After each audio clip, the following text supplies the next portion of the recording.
What is going on, everyone, and welcome back to the channel. In today's video I will be breaking down the 7th and final cure for a lean purse.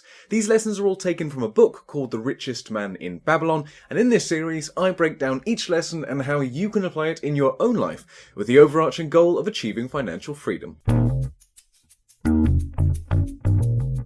So getting right to it, we have now covered the first 6 cures for a lean purse, or rather for being broke in today's terms, and they are: number 1, start thy purse to fattening; number 2, control thy expenditures; number 3, make thy gold multiply; number 4, guard thy treasure from loss; number 5, make of thy dwelling a profitable investment; number 6, ensure a future income; and today I will be breaking down number 7, increase thy ability to earn. Right off the bat, you may be thinking, whoa, hold up, Joshua, I thought building wealth was about making money work for me, not me working for money. And you are somewhat correct in saying that. However, we need to consider the fact that in order to have money work for you, you need to have money in the first place. So yes, the eventual goal is to have money working for you, but you have to start somewhere. This means that unless you own a business, win the lotto, or inherited a very large sum of money, you will likely need to start your journey towards building wealth by working a job. Then with the income you earn from this job, you can start putting money to work for you. With that in mind, now let us turn back to the 7th cure for being broke: increase thy ability to earn. As we have now established, for the majority of people, their income is the tool with which they will build their wealth. And so naturally it makes sense that we would try to increase the power of this tool by earning more money in order to build wealth faster. But how can we do this? Well, in the book, Arcad, the richest man in Babylon, begins to unpack this question by telling a story, which went something like this. Not so long ago, a young man approached Arcad and requested to borrow some money, as he couldn't afford to pay his expenses.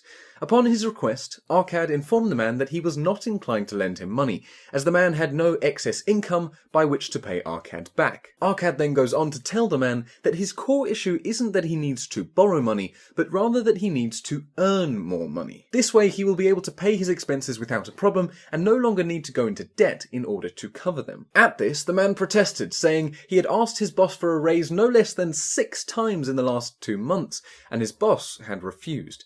And here Arcad ends the story. He then turns to the class, who are amused at the lack of initiative of the young man in the story, and Arcad admits that yes, the man in the story may not have been the brightest of men. However, he did possess one of the most vital requirements for increasing your earnings, and that is a strong desire to earn more, or what Arcad calls a proper and commendable desire. He then clarifies this by stating, preceding accomplishment must be desire. Thy desires must be strong and definite.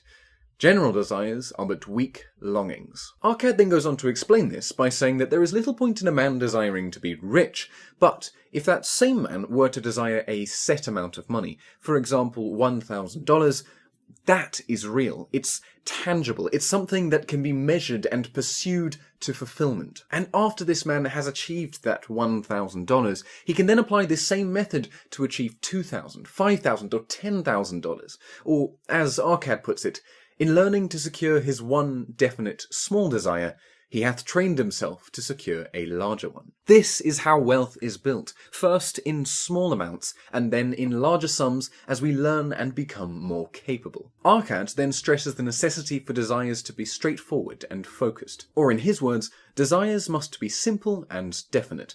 They defeat their purpose should they be too many, too confusing, or beyond a man's training to accomplish. Today we have a more refined version of this in what are known as SMART goals. SMART being an acronym for what the goal should be: specific, measurable, attainable, relevant, and time-based. I won't go into too much detail on this, but the main takeaway is to define your goals. This makes them actionable. If your goals are just airy-fairy high in the sky, you will not be able to make them a reality because there's nothing definite to pursue. After making this clear to the class, Arcad then provides a simple guide for other aspects of our life that are linked to our ability to earn money. I won't go into too much detail on these as they are pretty straightforward and common sense and so very self-explanatory, but here they are nonetheless. success. Firstly, perfecting your craft, or rather working harder and more effectively at your job, will likely reap the rewards of a higher income. Secondly, you can increase your knowledge and wisdom about your job in order to provide you with an advantage over your co-workers who are perhaps less learned about the job you are doing.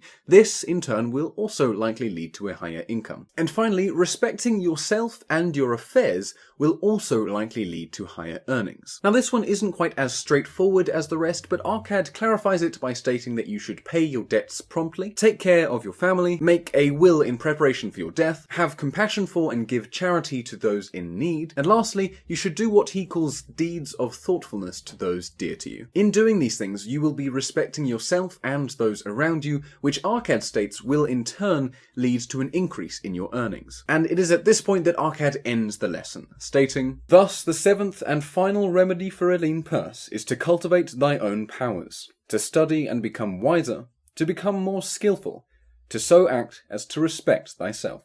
Thereby shall thou acquire confidence in thyself, to achieve thy carefully considered desires." In simple English, increased earnings are directly linked to self-improvement. Not only will improving yourself in these areas provide you with more confidence in your ability to earn more, but it will also enable you to provide more value to those around you. And this, without a doubt, will result in an increase in your earnings. And that is the seventh and final cure for a lean purse, as taught by Arcad, the richest man in Babylon. Thanks for watching, folks. I really hope you enjoyed this mini-series on how to build wealth. If you did, and if you would like to follow me on my journey to $1 million, and if you would like to see more content about making money, saving, investing, and building wealth, well then do be sure to go ahead and subscribe. Also give this video a like and click that notification bell.